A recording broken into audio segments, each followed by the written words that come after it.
Ever wonder what really makes people tick? What are those deep, invisible forces that push us to be kind one moment and, well, not so kind the next?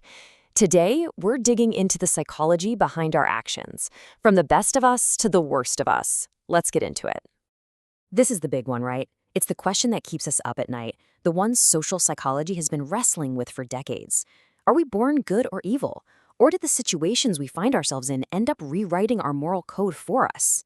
So to start figuring this out, our story begins not with a big evil act, but with a shocking lack of action. A real-life event that was so stunning, it forced us to look at the psychology of just standing by. Just listen to that quote for a second. I didn't want to get involved. It's chilling. It comes from the case of a young woman named Kitty Genovese, who was attacked in New York City back in 1964.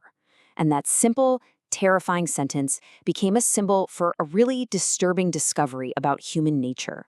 Now, what's just absolutely horrifying here is the timeline. This wasn't quick. The attack happened over the course of almost 45 minutes in 3 separate attacks.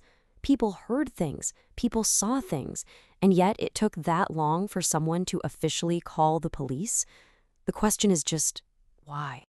Well, the Kitty Genovese case literally gave us a name for it, the bystander effect. And here's the completely counterintuitive part. Having more people around doesn't make it more likely someone will help. It actually makes it less likely. We all just kind of assume someone else will handle it. It's called the diffusion of responsibility. Psychologists later mapped out the mental hurdles someone has to clear before they actually step in to help. Think of it like a 5-step process, and if you fail at any one of these steps, nothing happens. In a crowd, the chain almost always breaks at step 3, assuming it's your job to do something. Okay, so that's the psychology of inaction. But what happens when we go from just failing to do good to actively doing harm? What could possibly make ordinary, decent people cross that line into something truly evil? This is a really critical shift, right? The bystander effect is passive. It's a failure to act. But psychologist Philip Zimbardo came up with a term for the active transformation. He called it the Lucifer effect, named after, God's favorite angel who took a pretty dramatic turn. So here's the absolute core of Zimbardo's theory, and it's a big one. It's not always about bad apples.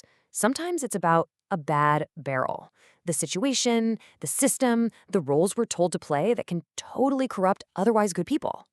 Zimbardo put this wild theory to the test in 1971 with what became one of the most infamous studies in history, the Stanford prison experiment.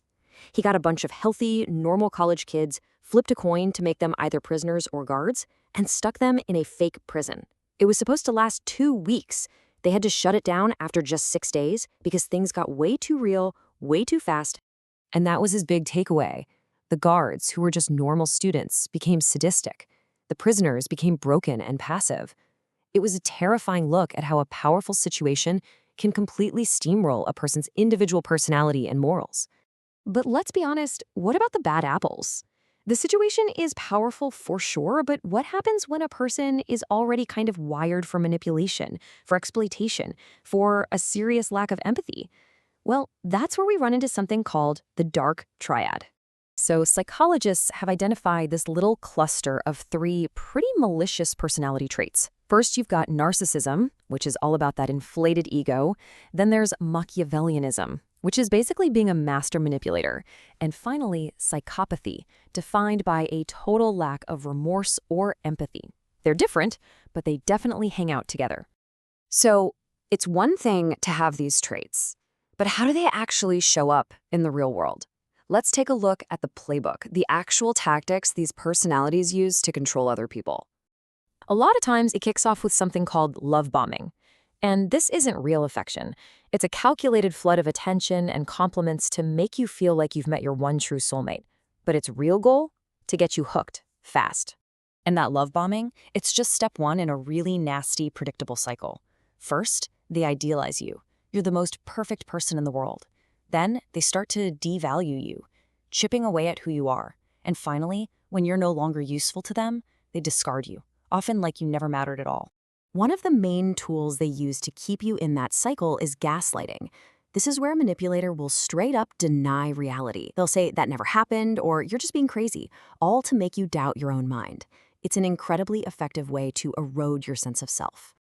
Now, it is so easy to sit here and think, I would never fall for any of that. But the truth is, we are all vulnerable. And not because we're weak, but because of the fundamental glitches that are hardwired into every single one of our brains.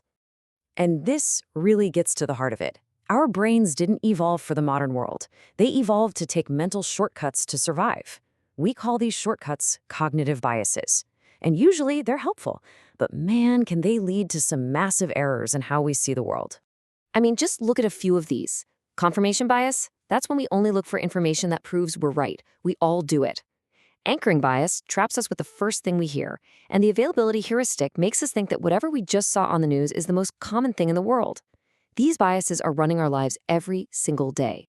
So, we've seen the power of this situation, the influence of dark personalities, and the weird little quirks of our own minds.